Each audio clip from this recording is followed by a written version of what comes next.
Hi, I'm Nicole, Mansley and Mystic with Big Dog.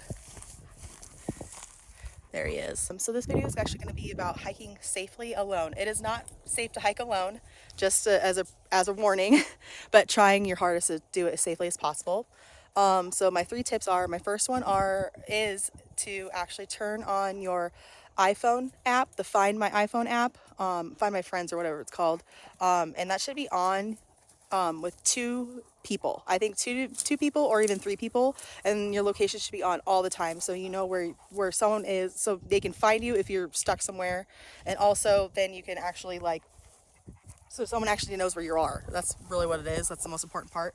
I have my husband as one of my contacts on my Find My Own phone app, and then also my one of my best friends, Bridget, is going to be on mine as well, and she has my location on all the time, and I have hers on all the time too, because we're both pretty much explorers where we live, and we do need to have someone that could get to us at some point in time if we have an emergency. And I know she can get to me anywhere that I walk. I know she can find me anytime. And then my husband has it because he's my husband and he's the insurance holder. So it's also, he should know where I'm at too. And then also adding on to that you should tell them when, where, and how long you're going to be out. And then if there is an emergency, like say, just an example, I came out today and it was about 10:30 ish, and I told my husband to expect me around 12 o'clock back home. But if there is something wrong, then if it's like 3 o'clock and you haven't heard from me, then call emergency, or at least call me first. And then also, I don't usually text. I usually don't tell Bridget all the time, but she knows that she has my location on with me all the time, and I have hers all the time too. So if something happened to her, then I can go get her. My second one is, sorry, Big Dog is like wanting to go. Let's walk. So my second one is to carry some kind of protection with you. I'm not condoning for guns or anything like that. It's not that. I'm talking about like a knife, like a buck knife. You can get like a really nice buck knife at Walmart for $30. That's where I got mine. I know I should have mine on, but I don't. I'm not that far from my house, so I know it's still dangerous, but just learn from me. But I think you should be carrying like a bear horn or a knife or something that has to do with safety. Even a safety vest would even be super helpful as well, just so that you can lay it across like a branch, like even a thing. So if search and rescue is looking for you, then they can find you a lot easier if you have an orange vest hanging out in your backpack, and those things are super light. You can put it in your backpack and you can just stuff it in a little tiny ball and just leave it in there. And then just something that'll protect you, like even a bear horn can help you out if you have predators coming after you. A knife to help protect you. I know different states are different, or definitely different with like gun laws. You can also carry a gun. Doesn't mean you're going to be killing or hunting anything. Just protection for yourself. Just if something happens, that you do have something with you. And also, you need your 10 essentials as well, no matter what. I hike with my 10 essentials all the time. You should be like kind of prepared to stay the night if you need to. Like a good jacket, even a good jacket for your dog, whatever you have. So then my third one is have a dog with you.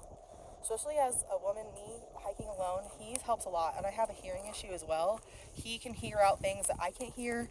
He picks out trails for me and picks really safe routes for me to go. He's just an awesome dog, my big dog. He's amazing. And then you're not really hiking alone if you have a dog with you, and they can sniff out danger a lot easier than you. They have a lot better hearing than you. They have a different intuition than you, and that's actually backing up on my that was my third one, but I have an extra one for you. An extra tip would be using your intuition. Doesn't matter if you're spiritual or if you believe in God or if you believe in the universe or anything like that. It doesn't matter. You have an intuition. You're a human being. And you should be listening to it 100% of the time. Okay. There's been times that I'm like, hey, do you know what? I'm gonna be running into something, and it happens like almost every single time. It's crazy. And then there's times that my intuition or my gut feeling, just that nagging feeling. I don't know how to describe it. That like, hey, I think there's something watching me, because there's been predators that I've had to not hang out with, but they've been on trail with me. Coyotes and mountain lions mostly. No bears out here. But it's just a good idea to use your intuition. That should be your 11th essential in your backpack is your intuition, and learning how to use it and learning to listen to it and really trusting your intuition as well, because it's going to save your life. It's saved me countless of times even before hiking. So ask you to always listen to your intuition. It's that gut feeling, that nagging feeling that you can't get rid of, that you know something's watching you, or something bad's gonna happen, or not even bad. It just could be just like a broken ankle. Honestly, I've saved myself from like tripping over something, like, hey, I can't go that way, I'll go this way. And like, I can't even give you like specific stories, and I'll give you a specific story at some point in time. But right now I can't really think of it. I just wanted to give you my 3 safety tips for hiking alone. That would be using my phone, my Find My Phone app, and that would be using 2 people to have your location on all the time, telling them, those people, when you're going to be leaving, what time you're going to be coming back, and what time to expect you, and then when to call authorities when you need help. And then second is carrying some kind of protection. That'll be a knife, a bear horn, a gun if that is your choice. I'm not condoning, or I'm not against or for guns. I'm just whatever you feel is correct for you. But a buck knife or little pocket knife is perfect to have just in case you need it.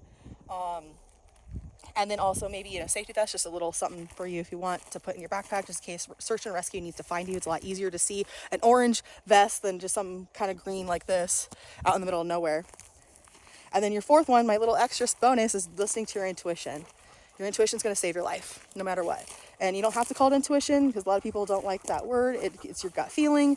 It's just that nagging feeling that you know something's wrong, or something's watching you, or you just know something bad's going to happen. I don't even like putting it in that perspective, but it's kind of the best way I can really kind of make it so it sounds like, hey, listen to yourself. Like, honestly, it really does help a lot. So, signing off, we're going to continue our hike. It's a beautiful day, and thanks for listening to me. You can find me on YouTube, Facebook, Instagram, and TikTok, and I hope you support me. And say hi to Big Dog. Bye, bud.